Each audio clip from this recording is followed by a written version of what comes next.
Welcome one and all to Best Served Cold. My name is Deep Space Matt, and today a murder mystery is always a complicated affair. As I serve drinks to get people talking, the clues start to fill up my investigation board, and there's accusations flying in from everywhere. And while my old boss is quite dismissive of my findings, my new boss seems confident we're on the right track. Can I get through all the grudges and drama for the truth? Let's find out in Best Served Cold. All right, here we go, some more of Best Served Cold. Let's get right into it and continue. And we are on day 4 of our investigation. Let's start with Lawrence over here. Finally, I thought I'd sit here an eon. Good evening, Lawrence. I'm in dire need of invigorating conversation and a drink. I hope you can provide both. Absolutely. And I think I already know what your favorite is. I do, the drama queen. We also need to get to another level of affection to ask you about this, which we're pretty close. We might get there with this drink. Care for a drink, Mr. Sullivan? Indeed, I want nothing more than to quench this unbearable thirst. Well, how does your favorite drink sound?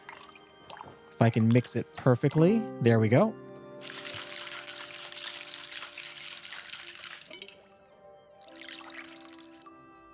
Will this get you talking?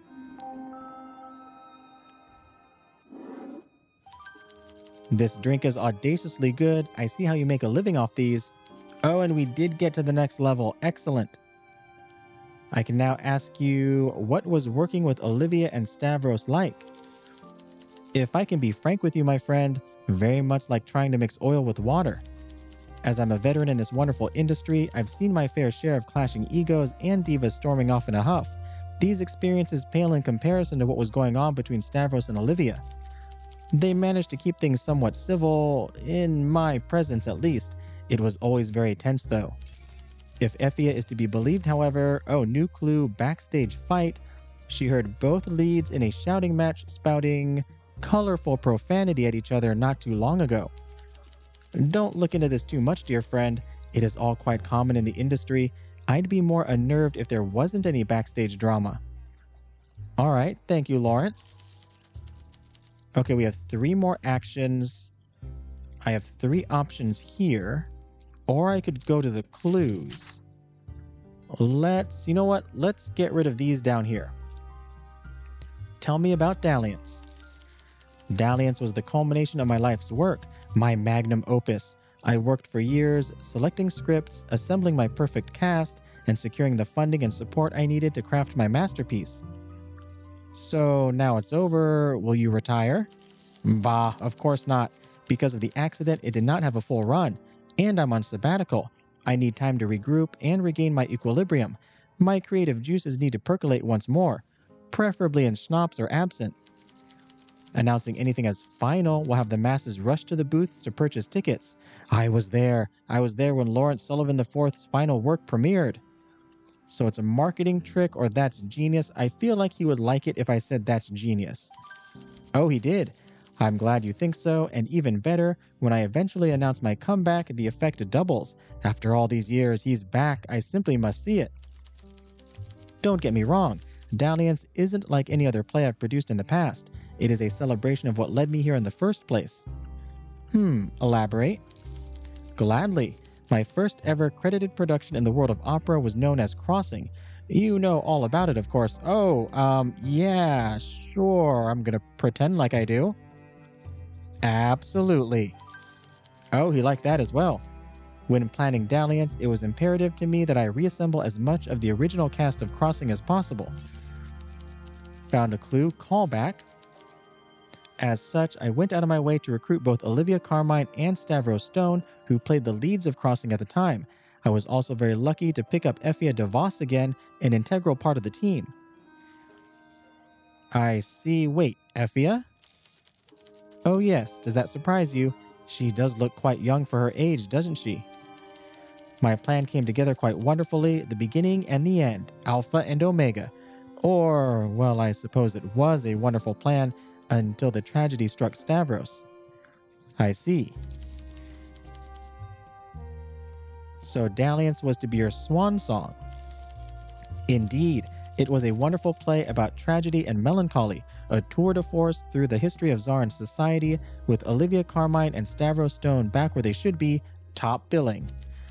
Both Olivia and Stavros were the stars of my first play, Crossing. In some ways, Dalliance was the second part of that story. Though not linked by plot or character, the two plays were thematic siblings. In a sense, Dalliance closed the loop that began with Crossing. What are your plays about? Life, death, and everything in between. Though I don't write the stories, Dalliance was written by Gail De Winter. But though the script is important, it is the director and the producer who bring the words to life and create the magic. Oh yeah, who is the director? You can think of the script as the rails we ride on. Meanwhile, as producer and director, oh, you're doing both. I both construct the locomotive and pilot it to where it needs to go. That's quite the metaphor. Well, I'm glad to help you peek behind the curtain and explain how the magic is made. Oh, we are very close to getting at 50 affection. All right, one more. Tell me about your other plays that we are supposed to already know about, right? Oh, must I? I really feel Dalliance is my defining work. Everything else has been a stepping stone, including the step. What was the step about? It was originally Bilden Grosman, about a young man whose genius was curtailed by an overbearing wife. It wasn't well reviewed, but needs must. It opened the doors for better projects during the middle period slump of my career, and I think the critics are often talking out of their, well, you know. Anything else? Oh, I've directed 100 plays and produced more. Give me a subject and I'll tell you about a play I've worked on. Small orange beavers called Birdie? Oh, I gotta pick that one, don't I? I was gonna go bars. But yeah, we're selecting this one. Ah, yes, it was called Damn Good Times. Wait a minute, there was? And it was a musical with elaborate sets and some ostentatious costumes. Wait, really? Are you just playing with me? No, I am playing along, riffing as thespians say, but I enjoy your japery. I've had a long career, but I am an optimist. I still believe my best work is ahead of me. Oh, and we did make it to 50 affection. I'm sure it is. Where did the time go? I must be off. Good night, bartender. Good night, Lawrence. All right, next up is Efia. Nice and cozy in here tonight. Good to see you again. Welcome back, Efia. This would be a nice place to find a quiet corner and write in my notebook. Good ambiance. And what is your favorite drink? The femme fatale. Do we have any prerequisites for any questions here? No. So we're just going to give you your favorite and work on your affection, which is, right here.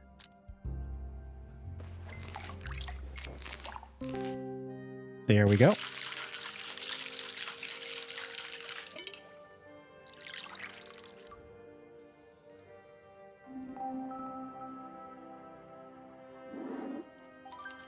What is this? It's good. I want to make this at home when prohibition ends.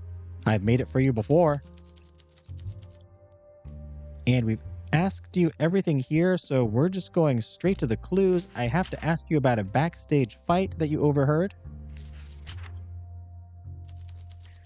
Yes, that's what I said. Tensions were high between them the entire production, though. Did Stavros and Olivia fight? Yes, and he told her she was going to get what she deserved. Oh, veiled threats. That sounds bad for him. That is bad for him. You should look into that. I will attempt that. What about the dagger sabotage? Interesting. I imagine it'd take a dab hand to do so under Reece Kenryd's watchful eye. You don't think it could have been Reece themselves? No, I don't. I see. All right. Butting heads, maybe? Hands on the table? Or just start at the start? Let's start at the start and work our way down. I'm not sure I take my theater criticism from a young man dressed like a smoked salmon. Oh my goodness. I can't argue with that. Time and place. That seems like sound reasoning. Are you playing amateur detective? I'm just curious. I can't blame you for that, but I can blame you for prying into people's private affairs, so don't. Understood. All right, one more. Closed doors. You said not to do it, but I am going to do it. The man's body is barely cold, bartender. I'm not going to gossip with you about about his reputation. I can't spend all my money on cocktails. Time for me to get home. Safe trip, Efia. All right, let's talk to Hugo. Even though I don't want to, he might have something to add. Maybe. Anything else here? Oh, constabulary. But we need another level of affection, it seems. Or did we already get this? I think we already got this. Dagger sabotage. They just admitted that to you. I've had 3 interviews with this kid and they amounted to nothing, but you serve them a couple of cocktails and they crack. You should know how it works already. This doesn't mean Reece is the culprit. What else could it possibly mean? Don't be getting a soft spot for them just because they're a paying customer. No other suspect has the skill to pull off that kind of sabotage. That we know of. Yeah, don't go jump into conclusions. Backstage fight. You think I'm unaware that the two squabbled? Olivia clashed with rather a lot of people from what I've gathered. Sorting through all of their petty drama at work is shaving years off my life as it is. I don't need your input in this.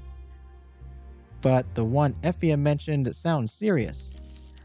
Then I'm sure I'll get to hear all about it before long. It won't be from you. Wait a minute, you just complained that you couldn't get anything out of Reece, and you had to learn it from me. Callback.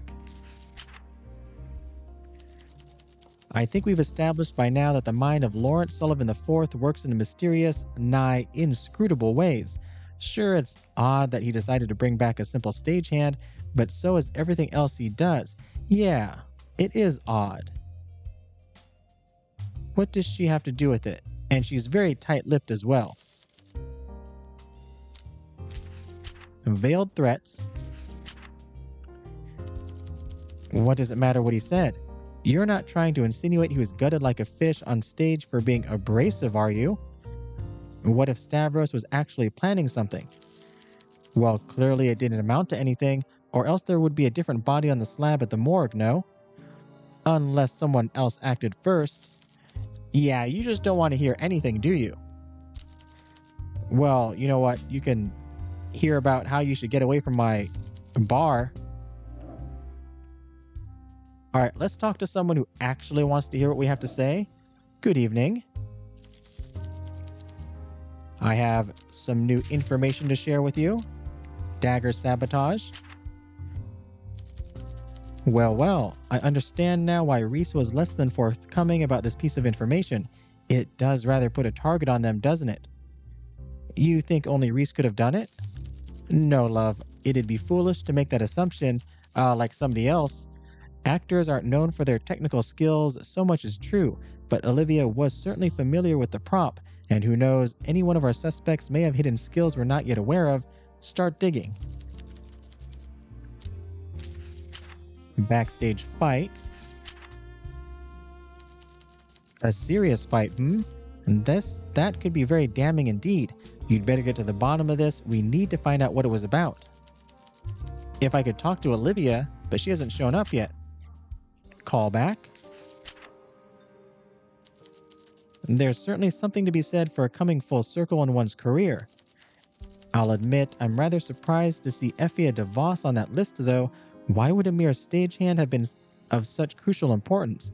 And why are they calling her an integral part of the team? I wonder if there's more to it. There has to be. Veiled threats.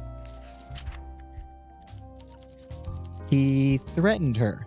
Even if it was nothing but hollow words, his final fate could suggest Olivia took them very seriously indeed. She may have wanted to defend herself, or worse, to act preemptively. But how would she have done so? Could she have been the one to tamper with the dagger? All right, that's everything I have for you. And it's quite night and day between the two of them, giving the same information. Complete opposites. All right, we are done for the day. We have to start off the night by petting Whiskey, of course. Hello there. And then take a look at her clue board. Dagger sabotage, backstage fight, callback, and veiled threats. All right, just start trying to line everything possible up. Or should I go with here?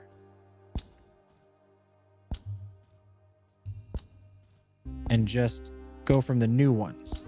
I guess it doesn't matter. I mean, I'm going to be selecting the same amount anyway. Backstage fight, no. Maybe on veiled threats? Nope, nothing new. Callback, maybe time and place or a star couple. Because it's the two of them, no. Alright, veiled threats. I don't think this is gonna open up anything new, no. And I think I've done every possible combination. Yes, okay. Nothing new. On to another day.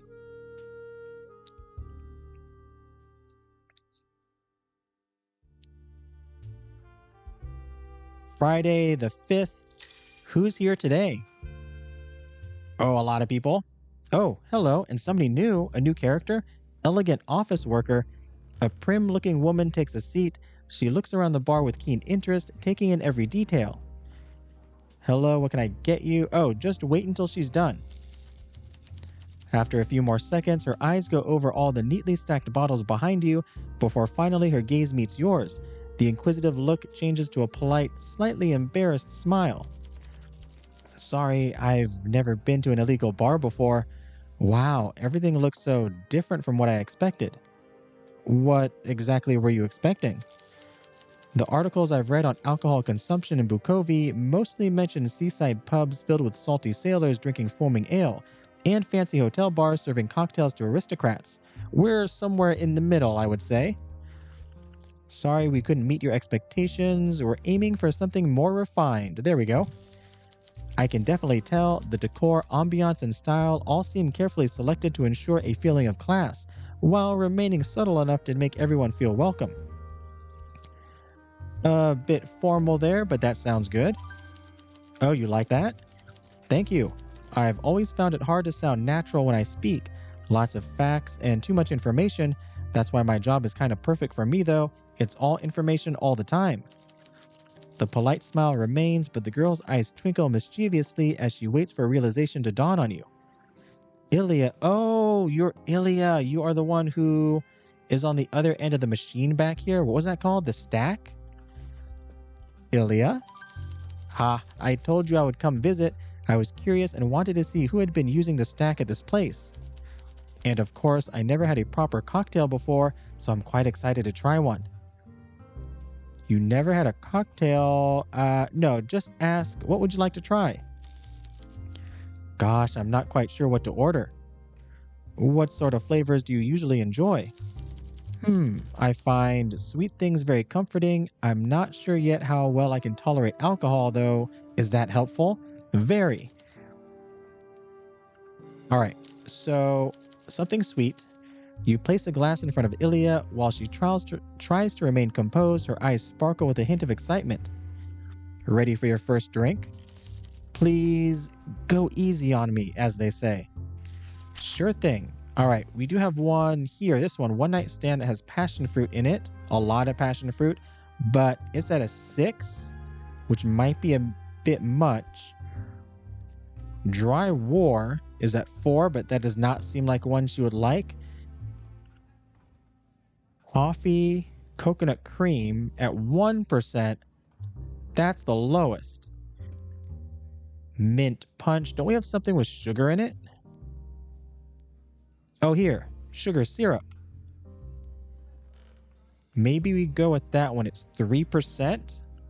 So still fairly low. We'll try the poison drop.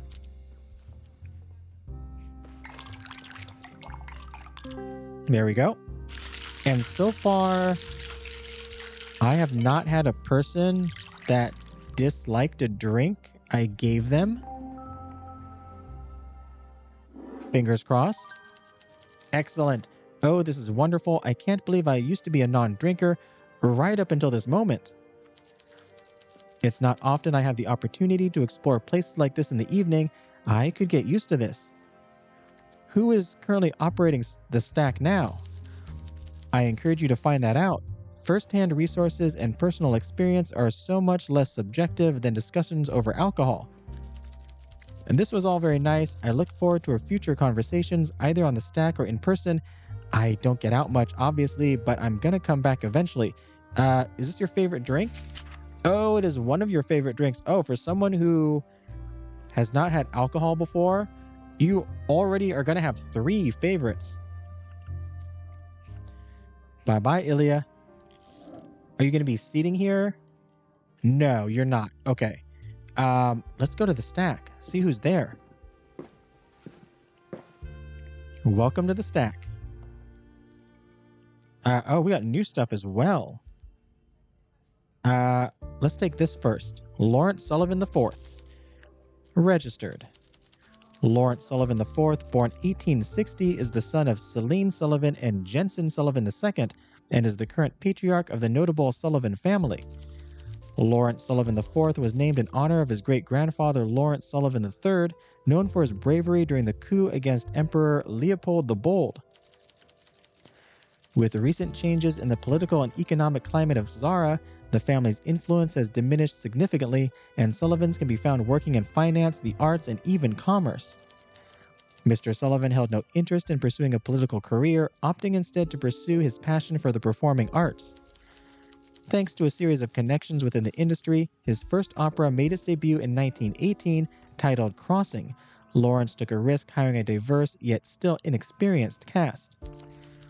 The risk paid off as the play was a major success, kickstarting many notable careers such as those of Olivia Carmine, who played the lead female role. Since then, Lawrence was lauded within the industry for his ability to find and pick the right talent during productions. He also boasts he has an excellent working relationship with famous playwright Gail De Winter. In 1928, Mr. Sullivan announced he would retire after his latest and final work, Dalliance, premiering at the Maverick Opera House in Bukovy. Well, he's not retiring anymore. And then Reece Kenryd, born 1901, is a citizen of Bukovy.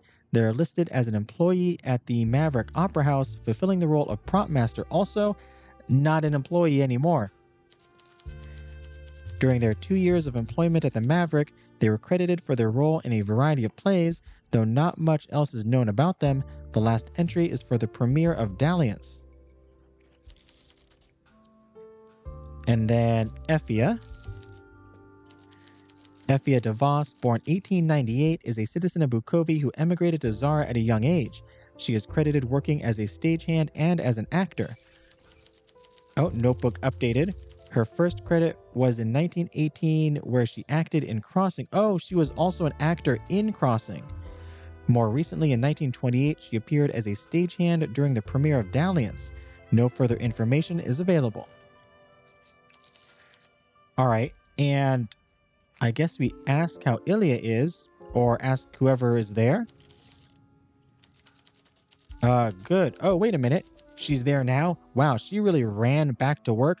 Hey, now, you're you're working while intoxicated? That's not great. Thanks for asking. You're welcome. I thought somebody else was going to be covering for you. All right, let's get out of here. Log off. And who is up first? It's going to be Reece. Here I am again. Evening, Reece. I'm never sure what kind of topics to discuss. People are all so different. Oh, I have plenty of things to ask about. We need to get you at the right intoxication level. And I think we already got this one. Even though the symbols here, I think because there's no tooltip when I hover over it, that we already did this. So I need to get you at, I presume it's the same symbol here, the tipsy symbol. So we got to get you at 4+. And what is your favorite? The mint punch so far. You said a clean glass down before Reese. Care for a drink? I do. Mint punch, oh, only goes to 2. That will not work. We need to get you to 4. Oh, no, wait. To 3? Wasn't it 4 down there? Come back. It is. Is this tooltip not accurate? Is this just like a generic average? Well, anyway, either way, if we get it to 4 or get it to 4, it'll still hit 3. I think this is the right one. I think this is per person. So we could do the poison drop since we know you already, well, you don't dislike it. Instead of trying something new. We'll go with that one. That'll get you to 3. And we'll see where the bar goes down here.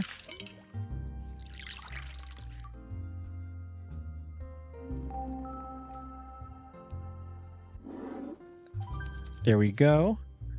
And, oh yeah, right on tipsy. Okay, so this tooltip is not per customer. It's what's in the drink menu portion. This tastes like liquid melancholy and wheat in a glass. Not bad. So now we can ask you, how is job hunting going? I have a few offers already. I know my worth, and so does any producer with some sense. Or, well, I had offers. I'm not sure how many of those still stand after all of this drama. Thankfully, I had already been considering a change. I interviewed for a position outside of the theater world 3 days before the premiere. Let's hope they don't read the papers. Wait, you already had an interview before the premiere? That is a little suspicious. Yes, new prospects. Like you knew it wasn't gonna work? Have you always loved opera? Any hobbies, Reese? You mentioned a society. You did? Let us ask you first about... Let's go with butting heads. You can hardly blame me. One can only tolerate so many Easter egg hunts trying to locate props that were carelessly discarded all over the set before losing one's patience. She didn't respect me, my work, or my time, so why would I respect her? The way I see it, you earn that sort of thing. I always knew Lawrence would take Olivia's side, but I'd sooner die than bite my tongue. What do you mean? Nothing, it doesn't matter now. I have moved on. Alright, let's go down here and ask about this society. A secret society, so why would I say more? I didn't mean to pry, you brought it up. Let's go with I didn't mean to pry. Well, I suppose I can say a little more. If you care to. The Ravenborn Society is comprised of me, Reece Kenryd, my cousin Louise, and my childhood friend Sebastian Obsidian Noir. That was not his birth name. So it's just you and it's just you and 2 friends. It's a very exclusive society. Together we celebrate the macabre, the sinister, the eldritch, and the supernatural. We are enthusiasts, but also investigators. The Ravenborn Society is just as interested in reality as fiction. If a tale is terrifying, mysterious, spine-chilling, or challenges our view of mundane reality, we embrace it. And whether that story is from the creative minds of a novelist or a poet, or ripped from the headlines of a newspaper, we revel in it. So, you're more than a book club. Excellent, you liked that. We are explorers of the imagination, investigators of the supernatural, and trailblazers of the outer reaches of reality where magic and science intersect. We meet Tuesdays and Fridays, and there is always fruitcake and tea. That's rather funny. Maybe one day I could join you. The waiting list for entry to the society is long, but I will add your name to the end. Wait a minute. How could the wait list be long if it's a secret society? Are you just going around telling everybody about your, quote, secret society? We plan to one day have a radio show where we discuss horrific novels, poems, and shows. I will keep you appraised of the progress on that front. All right, Reece. Interesting, because Olivia has a radio show, right? Okay, and should we go back to the clues? Let's go with exit stage left. I think dagger sabotage was the clue that they gave me. Yes, well, it is what it is. It had been clear to me for some time that the Maverick was not going to be where I spend the rest of my career anyway. You're not resentful? Why would I be? The prospect of not having to work with Olivia Carmine again is a balm for any bruised ego. I love a good moonlight stroll and the night is calling for me. Farewell. Okay, that's it for you. Oh, I'm surprised that these two are sitting at the same table. Oh, we can eavesdrop. I didn't even notice this. Mr. Floare, good evening to you. Yes, indeed. Good evening to you, Mr. Johannson. I trust you are enjoying the nightcap. Aye, it's grand. You can't beat a place where ye can get a good bevy, especially if it Disney cost ye a small fortune. I'm terribly sorry. I must confess, I struggle with the dialect at times. I am not sure I understood much of what you said. Oh, aye, sorry about that. After a few drinks, the accent gets stronger. I'm used to talking slow and clear for people in Zara, but I forget myself after a few. I'll mind myself from now on. Oh, don't worry at all. Some colloquial flavor adds to the multicultural ambiance. Aye, right. You know, the influx of foreigners has made many of my contemporaries nervous. They worry that having so many new people in the city will dilute our culture, but I think skilled workers are essential. You work in the smelter, correct? Not in the smelter, Mr. Floare. That would be a wee bit too hot, but I work with sheet metal, aye. An essential job for Zaran infrastructure and logistics, I assume. Your friend Lucas has a vital job at the bank. Finance is also essential to the future success and prosperity of Zara. Aye. So, you're both contributing to the future of the country. To different degrees, obviously. Tell me, what is your family like back in Scotia? Are your mother and father still alive and together? My dad's dead, I mean. My mother is away with the fairies. What? She's not quite right in the head. She has some trouble with thinking clearly, but she's still my mother, you know. I do.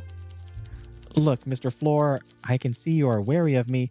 You're worried I might cause bother in your lovely bar, and you're keeping an eye on Lucas, making sure he's not falling in with a bad crowd, but I keep my nose clean. Lucas deserves more than just someone who keeps their nose clean, Mr. Johannson. He deserves the very best company. Well, he's not getting the best, Mr. Floare. Not the most refined, most charismatic, literate, smartest, and certainly not the richest.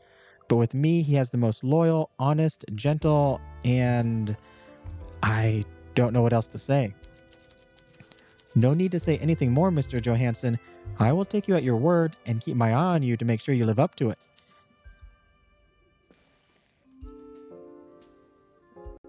All right, Bjorn. Welcome. Evening.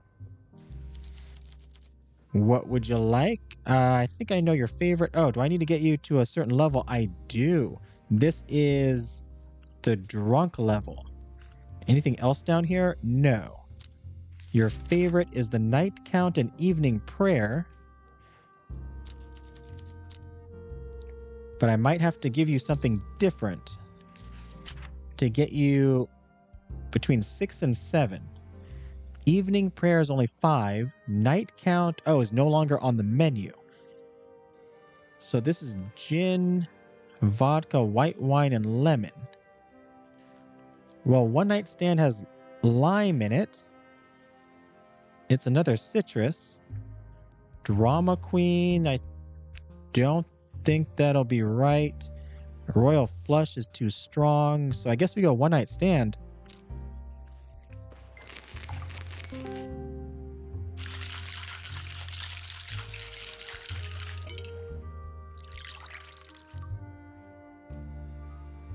Very nice. All right, and we got you right there at the right intoxication level. So, did you know Stavros?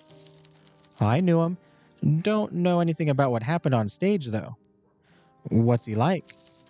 Nice enough. Kept himself to himself.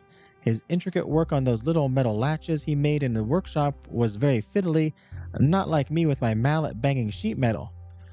Wait, he worked with you? Aye, he worked same place as me. Different departments, though, different type of metalwork. Though it was always clear we came from different worlds, too. Well, what do you mean? New clue, working class? Put it this way, I once told him I grew up in a basement and often went hungry. He didn't say anything and just stared at me. Fair to say, I don't think he ever lived that way. Interesting. Oh, is that different? What was Stavros like? You know, he didn't seem the sort that would enjoy metalwork, but he was quite good at it. Did you talk often? Sure, we would talk between shifts. I wasn't close with him, and he was quiet, but I like to help out folk like him. What do you mean, folk like him? You know, people who have fallen into this way of life.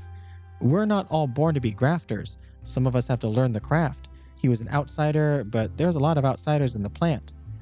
Anything else? He wasn't well liked, and even I didn't warm up to him. Not at first. But I don't want to speak ill of the dead. No one deserved that fate, killed on stage like that. Still, I can't shake the feeling he wasn't always honest with me. He held grudges, and he would talk about the people who screwed him over, but always in these vague terms. He held a lot of anger in his heart.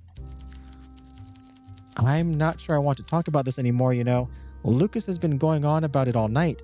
I know he can just talk about anything, but for me, some subjects just make me too gloomy. All right, well, I mean, you're not going to like anything else I'm going to ask you then, because I'm running an investigation, and we got 3 actions left. Oh, a lot of stuff here. What would you know about, honestly? Not much, I would think. Let's go with the fight, maybe? Not that you were there? From what I've seen of her, I'm not surprised the two would clash. She doesn't leave much oxygen for other people. Oh my goodness, does she? Stavros was quite a quiet sort, but I could tell he thought very highly of himself. He must have resented that. And then what about new prospects?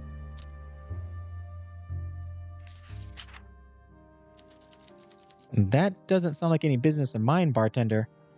Fair enough. What about threats? A guy saying something like that doesn't always mean he intends to follow through. Not to minimize it or nothing, threaten a woman like that, it's just not right. But I've seen enough lads posturing just to bolster a bruised ego. It's a whole lot of bark and no bite. Didn't you say he held a lot of anger in his heart? Aye, that I did. You think he was actually planning to hurt her? It's possible. And I guess we start at the beginning here. I read about that in the papers. Horrible situation. I'm glad Lucas isn't the opera-loving type. He wouldn't have handled seeing that very well, I reckon. All right, and that's it for tonight.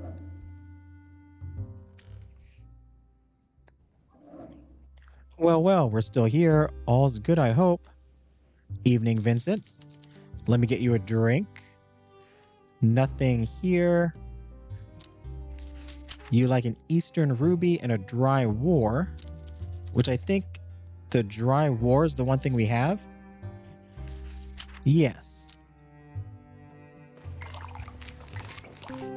There you go. Set you up with a tank.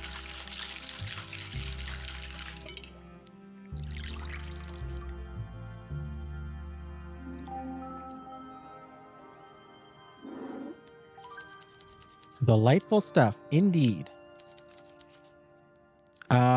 But again, I don't think Vincent is in on anything, really.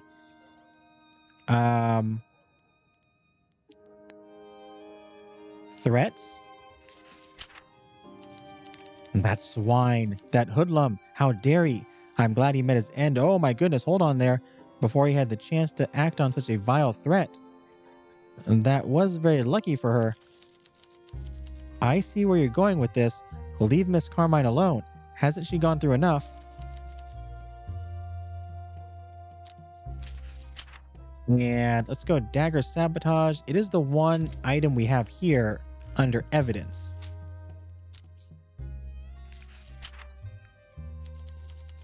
Someone with technical knowledge, in other words, Reece. Even if they somehow weren't the one to assemble that infernal trinket, surely it was their responsibility to ensure none of this could happen. No matter which way you slice it, this is Kenryd's fault. Isn't that harsh?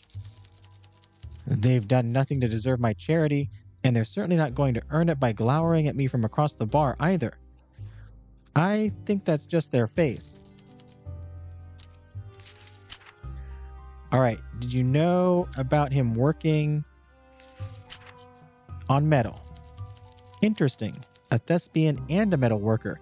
Now, there's two worlds that don't often collide, I imagine. Who would have thought the workplace hazards at the theater would turn out to be far greater than in metalworking? Certainly not me. Me neither. And maybe the fight?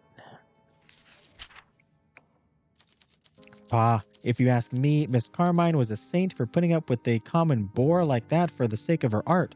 Whatever it was about, I'm sure she was in the right. It is suspicious, though, that he's on her side automatically.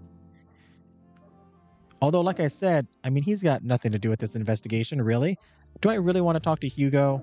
Is there any benefit from this? I feel like if I don't, though, I might miss something, is the problem. New prospects, you're just going to dismiss it, right? So you're saying they set their scheme in motion as soon as they had an alternative lined up. Getting your annoying co-worker killed is one way of burning bridges at work. Hell, who hasn't thought about that? Excuse me? Exactly. Is everything all right at the office? I'll get to the bottom of this, bartender. You've done plenty. Working class? Okay, I don't see how him working with metal is at all relevant to this case, nor how it should concern you. Unless anti-worker sentiment was a factor, I don't think so.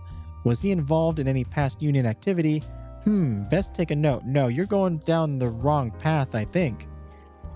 Yeah, somehow don't think that's it. Not that you're listening. All right.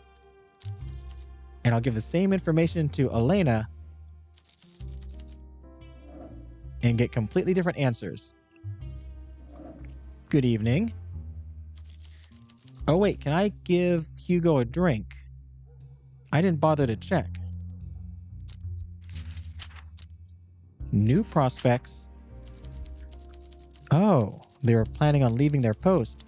Or perhaps it wasn't a voluntary exit. If so, that may have caused some very bitter feelings indeed. Let's try to find out more. Their boss is probably a good place to start. And working class. Now there's a surprise. One wonders why a rising star would opt for such a drastic career change. I rather doubt he believed in the inherent virtue of hard work. I'm not sure this means anything, but good work uncovering it nonetheless. Information like this is exactly why we interrogate civilians. Sometimes they surprise you. Alright, that's everything there. And I just want to talk to Hugo again, just in case I can give him a drink and increase his affection meter. No, we can't. Even though yesterday he had a drink, so I did give him one at some point.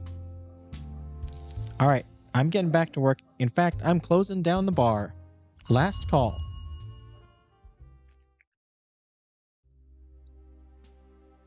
Hello there, Whiskey.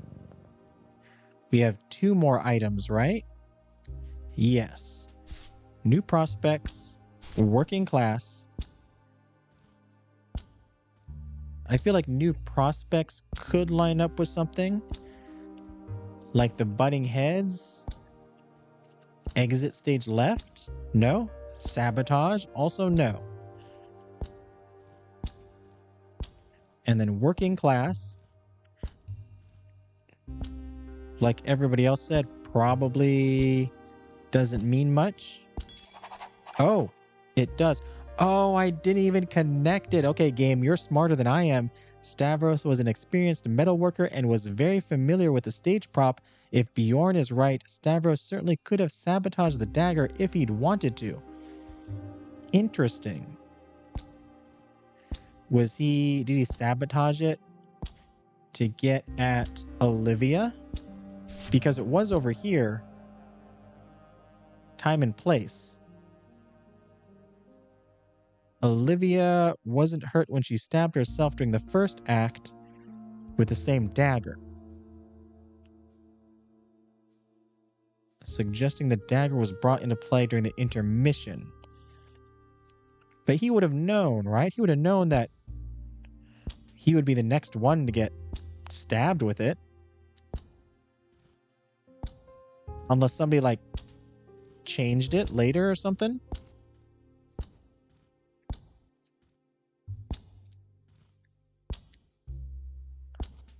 Of course, we could be dealing with, like, multiple suspects. We haven't had that before. That's certainly something in murder mysteries where you think it's one person, but it's really multiple people. All right, on to the next day.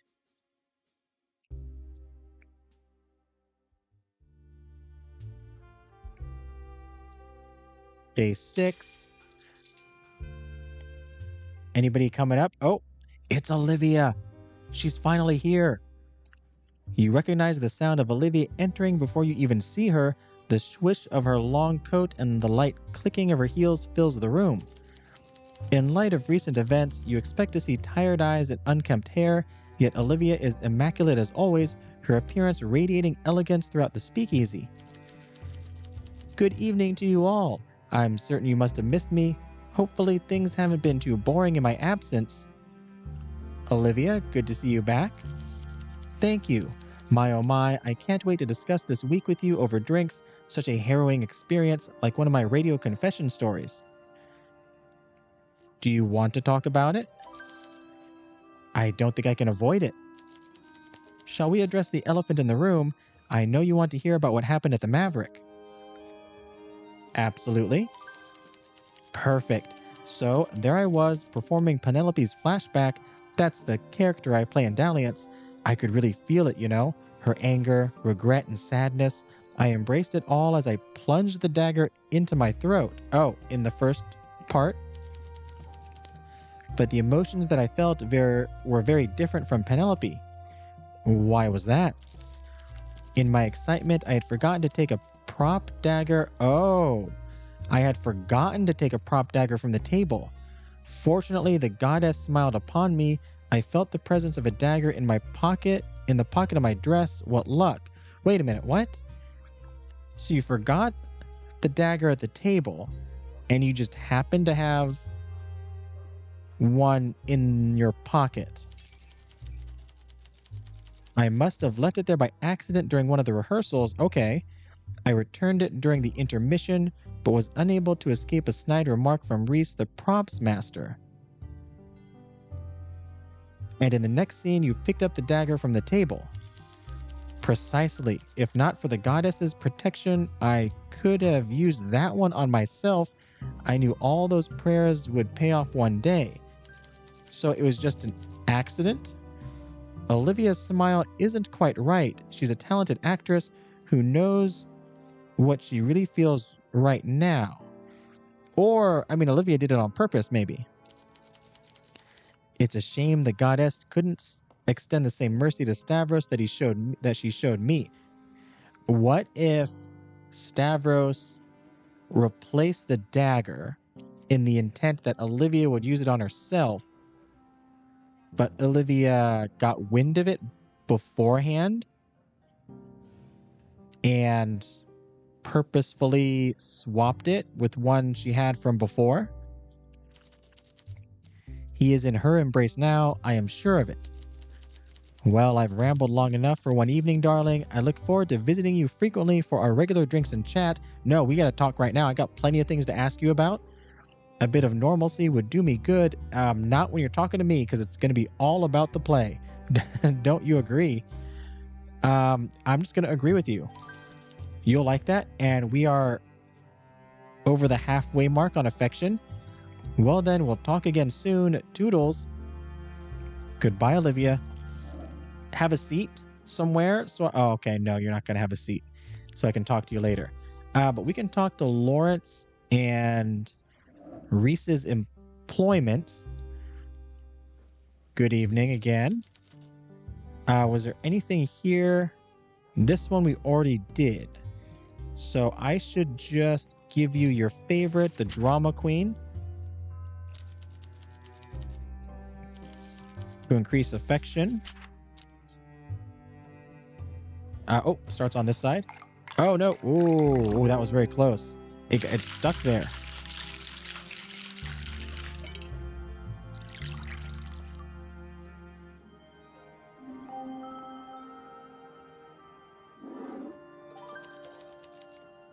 Glad you like it. And let's ask you about Reece leaving. The situation with Kenryd, yes, it's all quite unfortunate, isn't it? What is going on with them exactly? Oh, why is that grayed out? Oculum's razor, my good bartender. The simplest conclusion is always the right one. Did I already ask you about that? I don't think that's quite right. Yeah, it's Occam's razor. It was not easy for me to let them go. I really did lose sleep over it, but I'm willing to make sacrifices. Such is the responsibility of a producer. So you fired Reece. Yeah, we already talked to you about this somehow. Must you use such crude terminology? Did I shoot someone from a cannon? Did I fire a bullet into someone's heart?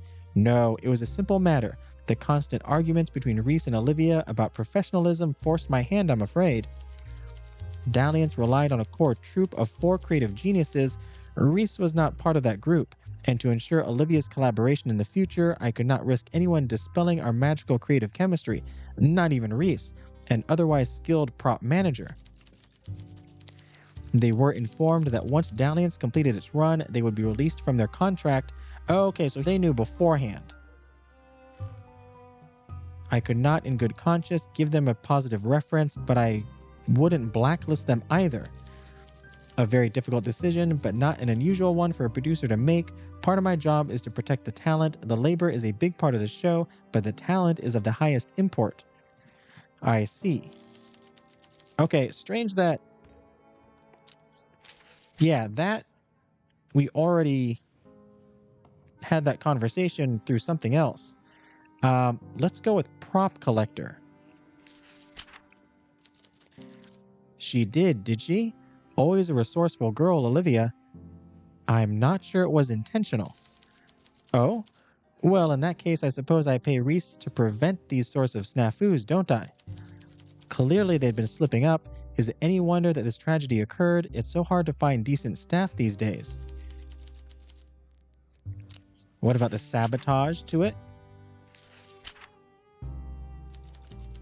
By Trotsky, so they admit it. I had held out hope for the lad, but of course only Reece would be capable of such fiendish manipulation, not just Reece. Between you and me, I did always find them a rather off-putting little creature. Don't you agree? No. But I feel like you want me to agree with you. So with my voice lowered so they can't hear me, I'm gonna say I see what you mean. Yes, you did like that. Ha. Well, in any case, I'm sure the police will be relieved to see this horrible case wrapped up so quickly. No, not quite. Let's not get ahead of ourselves. Yeah, now I don't think it's Reece. Just because things are pointing to them early on. Let's go with working class. Or no, toolsmith. Come now, you're not trusting the judgment of some grubby factory worker on Stavros's character, are you? Hold on now. But Stavros was a factory worker. Pa, that was only a temporary setback in the man's life. I'm sure this Bjorn is merely trying to slander his good name out of envy. Stavros was on the rise once more. Okay, Lawrence, you're going down in my book the more you talk. Where did the time go? I must be off. Good night, bartender. And now we're on to Killian. Welcome back. Who doesn't really have anything to do with this. You made a new friend that... Oh, that's right, though. We're trying to get them in business together. Let's get you a drink. Mint Punch and Liberty. Which we do have the Mint Punch in stock.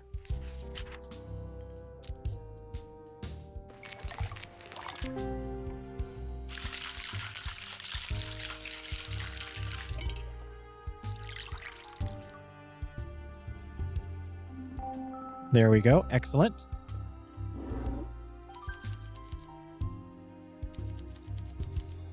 All right. Oh, we're almost at 75. And you made a new friend then. Well, not quite, but I do believe Reece is quite impressed with me, and I'm impressed with them too. What a cool head under pressure. Really? I mean, why would they not be impressed by me? That's not what I was saying. I'm refined, charming, quick of wit, as witty as Reece is. I keep up. Yeah, I have nothing to say about that. I do not expect you to enthusiastically endorse all of those qualities, but you could at least try to keep a straight face. Could you hear me laughing through the screen? I'm not making a face. Just apologize. Just apologize. Well, this is rather the point of making new friends, isn't it? What do you mean? I mean, all of my old friends and acquaintances seem to think I am some witless, stumbling buffoon. Reece does not think that about me, though. I am sure of it. Wait. That's only partially true? Wait, what's not true? About your old friends? I'm going to say that's only partially true. If I am to make new friends, perhaps they can get to know a new Killian. I believe every new person you meet creates a new version of you, a new version that they carry in their heads and hearts. And maybe that new Killian is a better Killian, so whether I make friends with Reece or you or even the handsome girl that works in the bakery next door to the hotel, the one with all that wavy blonde hair, I know that's very specific. Do you talk to her? Have you talked to her? I know that I'll be creating new versions of me, smarter and better versions, free from my old bad habits. Well, that's good as long as you're getting rid of your bad habits. Maybe? Well, I wouldn't expect you to understand, but trust me, bartender, this is a new Killian you see before you. I shan't be the bumbling, handsome young man you knew before. I shall be more. All right. Let's go here. What do you know? Do you know anything about props, maybe? Perhaps I'm a bit slow on the uptake, but I don't see what you're expecting me to know anything about that. You never know what kind of hobbies somebody might have. Let's talk about new prospects. Do you know about where they interviewed? Really? How are they already moving on so quickly? I've been looking for an age with no luck. Reece is something else, all right. I've heard a drink. Oh, yes. One more question. What should we ask about? The callback, the fight? Since you've been talking to Reece, maybe we talk about Reece. Dagger sabotage. Do you think they could have done it? Aha, see, this is why you should come straight to me with these kind of inquiries. I was on the front row of that spectacle, and I can tell you right now, you have been duped, bartender. Oh, you know more? Whoever claimed Stavros was killed with the stage prop is obviously trying to frame the prop master. It was a real knife, all right. I saw it. Oh, interesting. You're absolutely certain. Of course. I have hands-on experience as a thespian, you know. I did a little amateur theater when I was when I was 7, mostly because it was fun to dress up and it let me spend time with the girl I liked. Anyway, what I'm saying is I've held a stage prop before, and there's no way you could kill a man with a paper mache like that. This one was real metal. I saw it up close. Yeah, they're not made. I think the prop daggers were metal. Yeah, they just had a fake handle that the metal went in, but they weren't sharp. Let's go with this one. Really? But that's foolish. Someone could get hurt. Hey, take it up with Reece.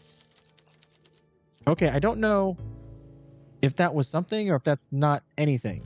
I didn't get anything new in my notebook. I didn't get a new clue that it was an actual knife or anything. And still, Reece is the only one that has anything here. So we still have a ways to go, but we're also at over an hour, so it's going to do it for this episode. This has been Best Served Cold, and I feel like we're slowly getting somewhere, especially now that Olivia is here to talk to as well. Once again, if you enjoyed the video, be sure to like and subscribe. And if you made it this far, thanks for watching.